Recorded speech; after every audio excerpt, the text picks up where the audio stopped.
اعوذ باللہ من الشیطان الرجیم بسم اللہ الرحمن الرحیم الحمد للہ رب العالمین والصلاة والسلام علی سید الانبیاء والمرسلین وخاتم النبیین اللہم صلی علی سیدنا و مولانا محمد افضل انبیائک و اکرم اصفیائک من نورہ جمیع الانوار و صاحب المعجزات وصاحب المقام المحمود سید الاولین والآخرین وعلی آلہ واصحابہ اجمعین برحمتک یا ارحم الراحمین۔ معزز ناظرین، السلام علیکم ورحمۃ اللہ وبرکاتہ۔ جاذب پبلیکیشنز میں خوش آمدید۔ میں محمد سعید جاذب آپ کی خدمت میں حاضر ہوں۔ تعلیم القرآن کا سلسلہ جاری ہے اور میں آپ کی خدمت میں سورۃ المائدہ کی تفصیلات و تشریحات پیش کر رہا ہوں۔ آج کی نشست میں سورۃ المائدہ کی آیات نمبر 67 تا 69 شامل ہیں۔ ارشاد باری تعالیٰ ہے، یا ایھا الرسول بلغ ما انزل الیک من ربک وان لم تفعل فما بلغت رسالتہ واللہ یعصمک من الناس ان اللہ لا یہدی القوم الکافرین۔ قل یا اہل الکتاب لستم علی شیء حتی تقیموا التوراۃ والانجیل وما انزل الیکم من ربکم وَلَيَزِيدَنَّ كَثِيرًا مِّنْهُمْ مَا أُنزِلَ إِلَيْكَ مِن رَّبِّكَ طُغْيَانًا وَكُفْرًا فَلَا تَأْسَ عَلَى الْقَوْمِ الْكَافِرِينَ۔ إِنَّ الَّذِينَ آمَنُوا وَالَّذِينَ هَادُوا وَالسَّابِئُونَ وَالنَّصَارَىٰ مَنْ آمَنَ بِاللَّهِ وَالْيَوْمِ الْآخِرِ وَعَمِلَ صَالِحًا فَلَا خَوْفٌ عَلَيْهِمْ وَلَا هُمْ يَحْزَنُونَ۔ اے رسول صلی اللہ تعالیٰ علیہ وآلہ وسلم، جو کچھ آپ صلی اللہ تعالیٰ علیہ وآلہ وسلم کی طرف سے آپ کے رب کی جانب سے نازل کیا گیا ہے اس کی تبلیغ فرما دے، اور آپ صلی اللہ تعالیٰ علیہ وآلہ وسلم نے ایسا نہ کیا تو آپ نے اس کا کوئی پیغام بھی نہیں پہنچایا، اور اللہ تعالیٰ لوگوں سے آپ صلی اللہ تعالیٰ علیہ وآلہ وسلم کی حفاظت فرمائے گا۔ بے شک اللہ تعالیٰ کافروں کو ہدایت نہیں دیتا۔ آپ صلی اللہ تعالیٰ علیہ وآلہ وسلم فرما دیجئے کہ اے اہل کتاب، جب تک تم تورات اور انجیل اور جو کچھ تمہاری طرف تمہارے رب کی جانب سے نازل کیا گیا ہے اسے قائم نہیں کر لیتے، تم کسی شے پر نہیں ہو۔ اور اے حبیب صلی اللہ تعالیٰ علیہ وآلہ وسلم، یہ جو تمہاری طرف تمہارے رب کی جانب سے نازل کیا گیا ہے یہ ان میں سے بہت سے لوگوں کی سرکشی اور کفر میں اضافہ کرے گا۔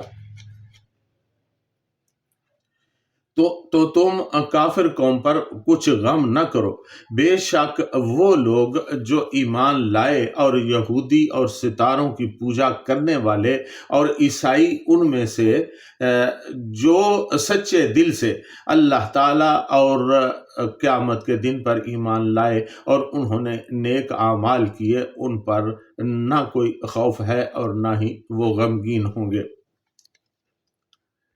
یا ایھا الرسول بلغ ما انزل الیک من ربک وَإِن لَّمْ تَفْعَلْ فَمَا بَلَّغْتَ رِسَالَتَهُ۔